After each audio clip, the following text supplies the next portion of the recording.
പുനർജനി പദ്ധതിയുമായി ബന്ധപ്പെട്ട് വി.ഡി. സതീശൻ എം.എൽ.എയുടെ അക്കൗണ്ടിലേക്ക് പണം വന്നതായി കണ്ടെത്തിയിട്ടില്ല.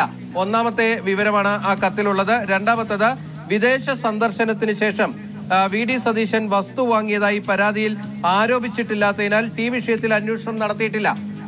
മൂന്നാമത്തേത്, പുനർജനി ഫണ്ട് കൈകാര്യം ചെയ്തിട്ടുള്ളത് മണപ്പാട് ഫൗണ്ടേഷൻ എന്ന സന്നദ്ധ സംഘടന മുഖേനയാണ്. വി.ഡി. സതീശൻ ഫണ്ട് കൈകാര്യം ചെയ്തതായി അറിവായിട്ടില്ല.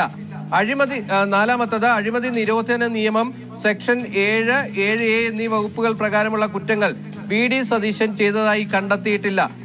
ഇത് അന്വേഷണ ഉദ്യോഗസ്ഥന്റെ വ്യക്തതാ റിപ്പോർട്ട് അനന്തര നടപടികൾക്കായി ഇതോടൊപ്പം അയക്കുന്നു എന്നതാണ് DIG വ്യക്തമാക്കുന്നത്. അതായത് വിജിലൻസ് അന്വേഷണത്തിൽ കണ്ടെത്തിയിരിക്കുന്നത് അഴിമതി നിരോധന നിയമപ്രകാരമുള്ള കുറ്റങ്ങൾ വി.ഡി. സതീശൻ, അതായത് പ്രതിപക്ഷ നേതാവ്, ചെയ്തതായി കണ്ടെത്താൻ കഴിഞ്ഞിട്ടില്ല എന്നതാണ് പറയുന്നത്. വി.ഡി. സതീശൻ അങ്ങനെയാണെങ്കിൽ സ്പഷ്ടീകരണവും വ്യക്തതയും ഇപ്പോൾ വി.ഡി. സതീശനെതിരെ തെളിവില്ല എന്ന വിജിലൻസിന്റെ റിപ്പോർട്ടും സതീശന്റെ അക്കൗണ്ടിലേക്ക് പണം വന്നിട്ടില്ല എന്ന വിജിലൻസ് DIG ഡയറക്ടർ നൽകിയ കത്തുമൊക്കെ പുറത്തു വരുമ്പോൾ അപ്പോൾ തിരഞ്ഞെടുപ്പ് ലക്ഷ്യമിട്ടുള്ള ചില നീക്കങ്ങൾ എന്നതിനപ്പുറത്തേക്കുള്ള ഗൗരവം വിജിലൻസിന്റെ CBI അന്വേഷണം എന്ന ശുപാർശയ്ക്കില്ലാതെ പോകുന്നു എന്നതാണോ ഈ തെളിവിൽ നിന്ന് വ്യക്തമാകേണ്ടത്? ഇക്കാര്യത്തിൽ പ്രതിപക്ഷ നേതാവ് നൽകിയ മറുപടി നമ്മൾ ശ്രദ്ധിച്ചാൽ ഒരു കാര്യം മനസ്സിലാകും. ഇതിൽ വിജിലൻസ് അന്വേഷണം നടത്തി ഇതിൽ ഒന്നുമില്ല എന്ന് കണ്ടെത്തിയതാണ് എന്നതാണ് പ്രതിപക്ഷ നേതാവിന്റെ ഏറ്റവും പ്രധാനപ്പെട്ട ഡിഫൻസ്. അത് ശരിവെക്കുന്ന രേഖകളാണിപ്പോൾ പുറത്തേക്ക് വന്നിരിക്കുന്നത്. അതായത് ഇത് കൃത്യമായൊരു രാഷ്ട്രീയ ലക്ഷ്യമാണ് ഇതിന് പിന്നിലുള്ളത് എന്നതാണ് UDF നേതാക്കൾ ഒന്നടങ്കം